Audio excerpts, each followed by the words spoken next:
এরকম চাউমিন বানিয়ে নিলাম, ঠিক আছে, এগ চাউমিন, পুরো রেস্টুরেন্ট স্টাইল। শীতকাল হলে অনেক সুবিধা আছে, সেটা হচ্ছে এত দেখতেই পাচ্ছ চিংড়ি মাছ ভাজা হচ্ছে, আর কড়াইটার অবস্থা ঠিক এরকম, মাছতে গেলে আমার কষ্ট হবে, ঠিক আছে।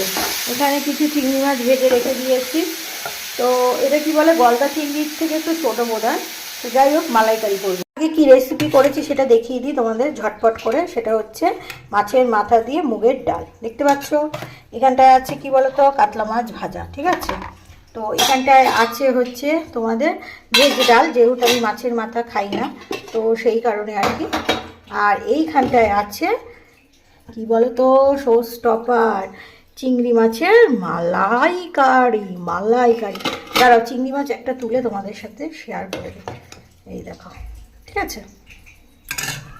সর্বশেষে একটু আলুও ভেজে নিলাম, মানে টিফিনে নিয়ে যাওয়ার জন্য।